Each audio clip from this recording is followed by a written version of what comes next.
আসসালামু আলাইকুম সবাইকে। কেমন আছেন সবাই? আশা করছি সবাই ভালো আছেন। আমিও আলহামদুলিল্লাহ ভালো আছি। শুরু করছি নতুন আর একটা ব্লগ নিয়ে, যেখানে আমি সারাদিন কি করেছি সেটা এই ভিডিও আকারে তৈরি করেছি আর কি। সকালে ওঠার পরে ফ্রেশ হয়ে মেয়ের জন্য নাস্তা তৈরি করেছি। মেয়েকে উঠিয়ে ফ্রেশ হতে দিয়ে এসে আমি একটু পানি খেলাম। যে মেয়েকে খাওয়ানোর পরে মেয়েকে স্কুলে রেখে আসব। আমার মেয়েটার বয়স 6 বছর। ওকে ঘুম থেকে ওঠানো সহজ, ও উঠে যায়, সমস্যা করে না। কিন্তু ঘুম থেকে ওঠানোর পরে বিশেষ করে নাস্তা খাওয়ার ক্ষেত্রে সে এত ঝামেলা করে, সে খেতে চায় না। বিভিন্নভাবে বিভিন্ন কিছু বুঝিয়ে তাকে খাওয়াতে হয়। মেয়েকে স্কুলে রেখে সকালের নাস্তাটা করে নিলাম। সকালে এতটা কাজের চাপ থাকে যে ভিডিও করি না ওই সময়টাতে। হাজব্যান্ড বাজার করে নিয়ে এসেছে, এগুলোই বের করে পরিষ্কার করে ফ্রিজে রেখে দেব নর্মাল পোর্শনে। কারণ বাইরে যে গরম পড়েছে, 2 দিনেও এই সবজিগুলো ভালো থাকবে না। আলহামদুলিল্লাহ আমরা বাসার সবাই সবজি ভালো খাই। যদিও ভালো খাই বললে ভুল হবে, কেননা আমার 2 ছোট বাচ্চা, তারা সবজি দেখলে একটু হতাশ হয়, কিন্তু কিছু করার নেই, সবজি তো খেতে হবে। আমি একজন গৃহিণী, সেই হিসাবে বাসায় যা যা করি সেটাই দেখাবো। এর বাইরে অন্য কিছু কি দেখাবো আমি জানি না। আমি জানি না যে আমার ব্লগটা আপনাদের কেমন লাগবে, ভালো লাগবে কি খারাপ লাগবে।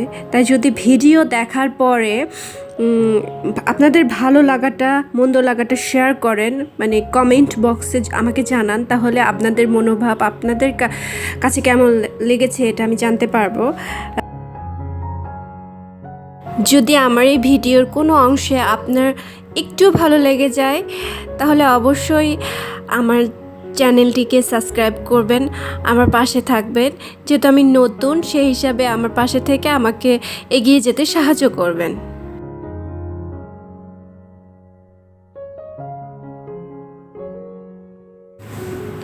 সকালে নাস্তা করার পরে কিছু থালাবাটি ছিল, সেগুলো পরিষ্কার করে ধুয়ে নিলাম। তারপর কিছু জার, যেগুলোর ভিতর আমি বাজার থেকে আনা জিনিসগুলো রেখে দিব, সেগুলো ধুয়ে পরিষ্কার করে রেখে দিচ্ছি।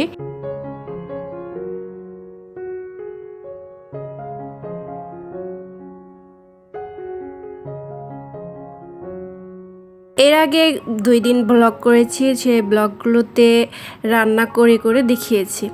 আজকে মনে হলো যে প্রতিদিন আর কি রান্না করা দেখাবো, এগুলো তো সিম্পলি একটা রান্না, যেগুলো সবাই পারে। তো আমি আজকে রান্নাটাকে স্কিপ করেছি। এই তো আজকে রান্না করব হচ্ছে ডাল দিয়ে সজনে, আলু ভাজি করব এরকম চাকা চাকা করে, আর সাথে হচ্ছে চিকেন, আর সকালে কিছু একটু লাউয়ের তরকারি আছে। এই তো আকাশে অনেক রোদ দেখার পরে রান্না করার ফাঁকে মনে হলো আমি আমার গাছগুলোকে একটু দেখে আসি কেমন আছে তারা, কারণ অতিরিক্ত রোদে না তারা কেমন যেন একটু মুষড়ে যাচ্ছে। যদিও আমি নিয়ম করে পানি দিচ্ছি।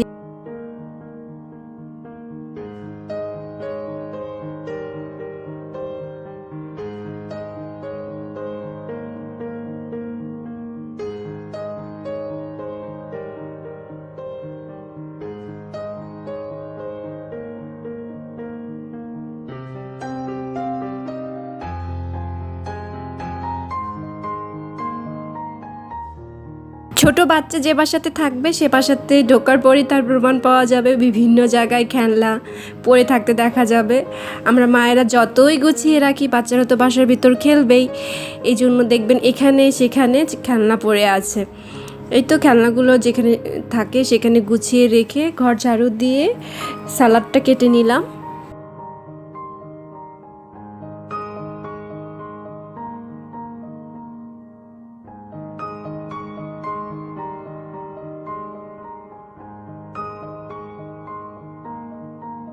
এই তো আমার রান্না করার কিছু অংশ। লাউ চচ্চড়ি, আলু ভাজি, সজনার ডাল, চিকেন আর সালাদ, সাথে ভাত রয়েছে। রান্না কমপ্লিট করে রুম পরিষ্কার করে 2 বাচ্চাকে গোসল করে দিয়ে ওদেরকে খেতে দিয়েছি। আমরা নিজেরাও খেয়ে নিয়েছি। তারপর বাচ্চারা ঘুমিয়ে গেল। আর বাচ্চারা ঘুমিয়ে যাওয়ার পর একটু ফ্রি টাইম, তবে কই আর ফ্রি। এই যে কিছু কাপড় ধুয়েছিলাম, সেগুলো উঠিয়ে রেখে দিয়েছিলাম, সেগুলো গোছানো হয় নাই, সেগুলো আবার গুছিয়ে রেখে তারপর ফ্রি টাইম হলো।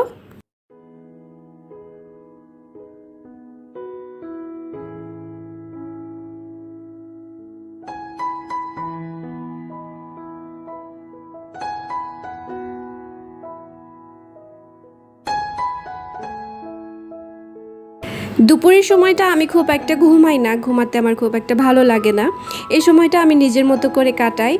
আর আমি যেহেতু আর্ট করতে খুব ভালোবাসি, সেজন্য এই সময়টা বেশিরভাগ ক্ষেত্রে আমি আর্ট করি। তো এটা আমি আমার চ্যানেলটার জন্য একটা লোগো তৈরি করতে চাচ্ছিলাম, বাট এটা আঁকানোর পরে আমার কেন জানি ভালো লাগে নাই খুব একটা। তবে আমি আবার চেষ্টা করব অন্য আরেকটা আঁকানোর জন্য। যেহেতু আমার ব্লগের মধ্যে আর্টের অংশটাও আমি রাখবো, যেহেতু আমি আর্ট করতে ভালোবাসি, সেজন্য আমার চ্যানেলটার নামও আমি লাইফস্টাইল অ্যান্ড আর্ট ব্লগ রেখেছি, যাতে আর্টও আমি অ্যাড করে রাখতে পারি। কারণ আমি অন্য কোনো চ্যানেল খুলতে চাচ্ছি না আর্টের জন্য। এই চ্যানেলের মধ্যে আমি আমার দৈনন্দিন কাজ, আর্ট, আমার শখের কাজগুলো রাখবো।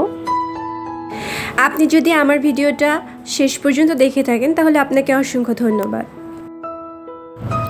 আল্লাহ হাফেজ।